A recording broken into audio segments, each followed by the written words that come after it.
السلام علیکم ناظرین، 4 اپریل پاکستان کی سیاست میں ایک انتہائی اہم دن ہے اور سیاسی اعتبار کو اس کو سیاہ یوم میں گنا جاتا ہے، کیونکہ یہ وہ دن ہے جب ذوالفقار علی بھٹو جو پاکستان میں ایک جمہوریت کی علامت سمجھے جاتے ہیں اور ایک ایسے سیاستدان سمجھے جاتے ہیں کہ جنہوں نے پاکستان میں عوام کو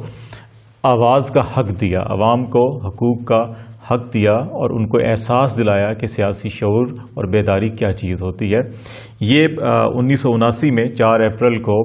ذوالفقار علی بھٹو کو پنڈی میں سزائے موت دی گئی تھی، تو اس حوالے سے اس کو پاکستان میں ایک سیاہ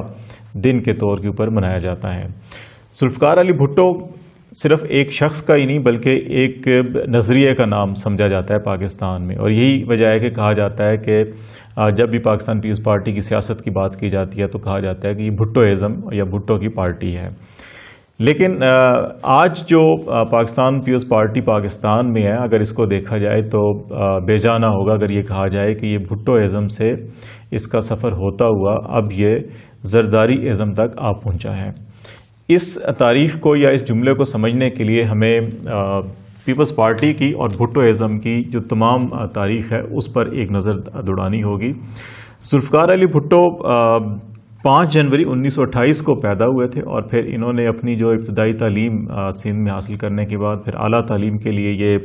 آکسفورڈ یونیورسٹی بھی گئے اور کیلیفورنیا بارکلے یونیورسٹی میں بھی انہوں نے تعلیم حاصل کی بیرسٹر کی، اور اس کے بعد پھر یہ سیاست میں ہوئے، اور سیاست میں ذوالفقار علی بھٹو صاحب کی جو آمد ہوئی تھی وہ سب سے پہلے وہ جنرل سکندر مرزا کی حکومت کا حصہ بنے تھے اور اس میں ان کو وزیر تجارت کا منصب دیا گیا تھا۔ یہ 1958 کی بات ہے، اور پھر 1960 میں ان کو جنرل سکندر مرزا نے پانی اور بجلی، مواصلات اور صنعت کا جو چارج ہے وزارت کا وہ بھی دے دیا تھا۔ اور یہ وہ دور تھا کہ جب ذوالفقار علی بھٹو پاکستان میں فوجی قیادت سے بہت متاثر تھے، اور اسی دور میں ذوالفقار علی بھٹو کا وہ ایک تاریخی خط بھی اکثر ذکر کیا جاتا ہے جو انہوں نے جنرل سکندر مرزا کو اپنے بیرون ملک جب مقیم تھے اس وقت لکھا تھا، اور اس خط میں باقی باتوں کے علاوہ جس بات کے اوپر سب سے زیادہ تنقید بھی کی جاتی ہے ذوالفقار علی بھٹو کی سوچ یا نظریات کے حوالے سے، وہ یہ ہے کہ اس خط میں انہوں نے جنرل سکندر مرزا کے بارے میں یہ کہا تھا کہ جب بھی تاریخ میں کسی نے آبجیکٹیولی تاریخ کا جائزہ لیا یا تاریخ لکھی تو اس میں جنرل سکندر مرزا کو قائد اعظم سے بڑی شخصیت لکھا جائے گا۔ تو یہ اس حوالے سے ذوالفقار علی بھٹو صاحب ایک تنقید بھی کی جاتی ہے کہ وہ کیونکہ فوجی آمریت کے دور میں انہوں نے سیاسی پرورش حاصل کی تھی، تو اسی لیے وہ جنرل سکندر مرزا کو قائد اعظم سے بڑا لیڈر اور جنرل ایوب خان کو اپنا ڈیڈی قرار دیتے تھے۔ اور جنرل سکندر مرزا کے بعد پھر جنرل ایوب خان کا جب مارشل لاء ملک میں نافذ ہوا تو پھر جنرل ایوب خان کے دور میں بھی وزیر خارجہ کا منصب جو ہے 1963 سے 1966 تک جو ہے وہ ذوالفقار علی بھٹو صاحب کے پاس تھا۔ تاہم 1967 میں ایوب خان کے ساتھ علیحدگی ہو چکی تھی ذوالفقار علی بھٹو صاحب کی، اور جو جنرل ایوب خان نے شملہ ایکارڈ کیا تھا انڈیا کے ساتھ اور انڈس واٹر ٹریٹی کے حوالے سے اس پر اختلافات پیدا ہوئے تھے، اور پھر الگ ہو کے 1967 میں ذوالفقار علی بھٹو صاحب نے اپنی پارٹی بنائی، اور 1970 میں پہلا وہ الیکشن تھا جس میں ذوالفقار علی بھٹو صاحب کی پارٹی نے حصہ لیا تھا۔ اس وقت مشرقی پاکستان اور مغربی پاکستان، موجودہ پاکستان کو مغربی پاکستان کہا جاتا تھا اور بنگلہ دیش کو مشرقی پاکستان کہا جاتا تھا۔ تو 70 کے الیکشن میں عوامی لیگ جو شیخ مجیب الرحمان صاحب کی پارٹی تھی اس نے 1.25 کروڑ ووٹ حاصل کیے تھے اور 160 نشستیں تھیں ان کی، اور ان کے مقابلے میں پاکستان پیپلز پارٹی 61 لاکھ ووٹوں کے ساتھ جو ہے 81 نشستیں حاصل کر سکی تھی، اور یہ 81 نشستیں مغربی پاکستان میں تھیں، جبکہ مشرقی پاکستان میں شیخ مجیب کی پارٹی کو بڑی واضح اکثریت تھی، اور مجموعی طور پہ دونوں پاکستان کے حصوں کو ملایا جائے تو شیخ مجیب کی پارٹی جو ہے اکثریت میں تھی۔ لیکن ذوالفقار علی بھٹو صاحب نے اس وقت انتخابی نتائج کو دل سے تسلیم نہیں کیا، اور اقتدار میں رہنے کی جو ان کی خواہش تھی اس کی سبب شیخ مجیب الرحمان کے جو 6 نکاتی ایجنڈا تھا اس سے بھی اتفاق نہیں ہوا، اور کوئی ایگریمنٹ پاور شیئرنگ نہیں ہو سکا، جس کے نتیجے میں حالات بگڑتے گئے اور پھر پاکستان 2 لخت ہوا۔ تو سقوط ڈھاکہ کے بعد جنرل ضیاء نے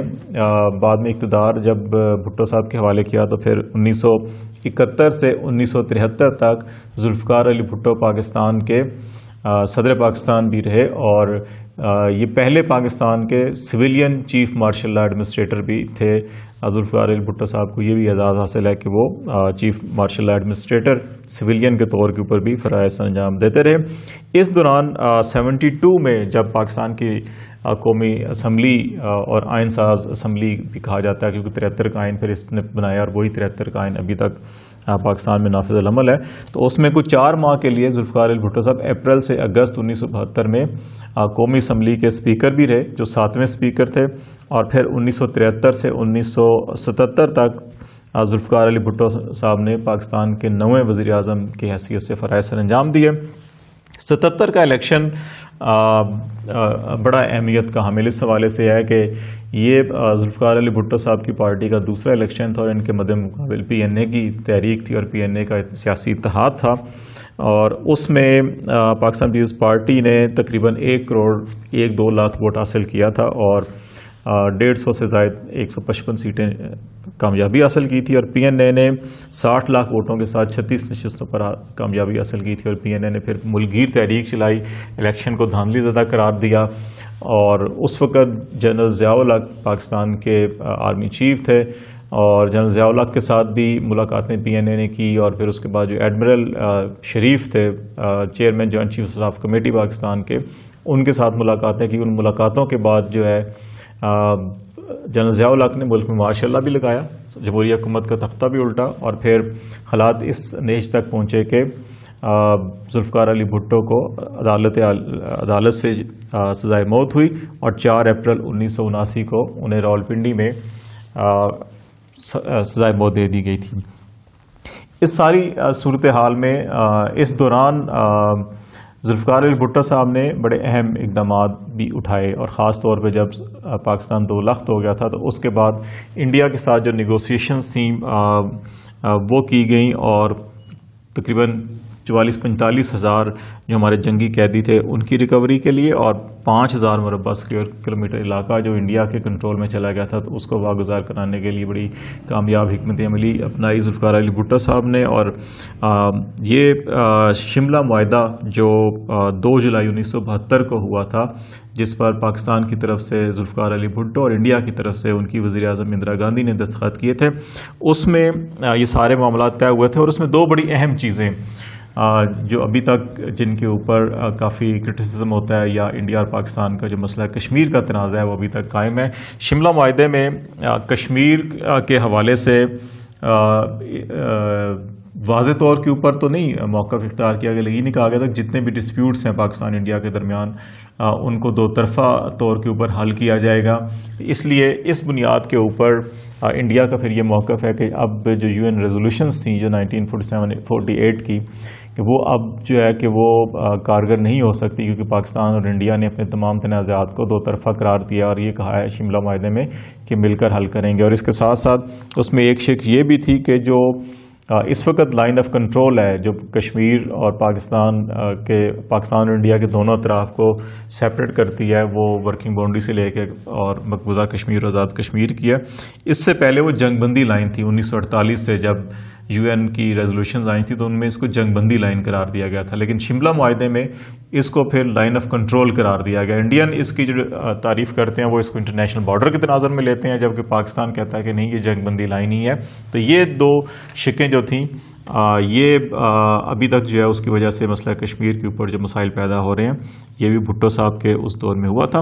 بھٹو صاحب کے بعد جو پارٹی محترم بے نظیر بھٹو نے جب سنبھالی تو محترم بے نظیر بھٹو کی ایسی قیادت تھی جن کے اندر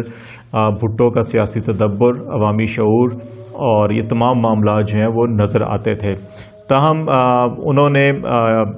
انسانی حقوق اور بالخصوص خواتین کی عزت اور حقوق کے لیے بھی بے نظیر بھٹو نے پاکستان میں بہت کام کیا، اور جب مریم نواز کی شادی کے اوپر پاکستان پیپلز پارٹی ہی کے ایک سینئر رہنما نے نازیبا الفاظ پر مبنی بیانات جاری کیا تھا، تو محترمہ بے نظیر بھٹو نے اپنے اس پارٹی لیڈر کو شو کاز نوٹس جاری کیا اور پارٹی سے بھی بعد میں نکال دیا گیا۔ یہ وہ دور تھا جب محترمہ بے نظیر بھٹو کی ذات کے بارے میں پاکستان مسلم لیگ نون اور IGI کے پلیٹ فارم سے انتہائی نازیبا سیاسی مہم چلائی جا رہی تھی، لیکن محترمہ نے اس کے برعکس سیاسی تدبر اور جو خواتین کی اور انسانی عزت ہے، حقوق ہیں، اس کے حوالے سے بڑا ٹھہراؤ تھا ان کے سیاست میں۔ محترمہ بے نظیر بھٹو جب 2008 میں شہید ہو گئیں، تو اس سے پہلے آصف علی زرداری صاحب جو ان کے شوہر تھے، ان کے دور حکومت میں ان کے اوپر بڑی سنگین الزامات تھے، کرپشن کے بھی، بدعنوانی کے اور باقی بھی اور کئی معاملات کے۔ تو ان وجوہات کی بنا پر محترمہ نے زرداری صاحب کو سیاست سے الگ کر دیا تھا اور پھر ان کو بچوں کی نگہداشت کے اوپر وقف کر دیا تاکہ ان کی تعلیم و تربیت اور اس کے اوپر وقف کریں۔ لیکن جب 2008 میں محترمہ کی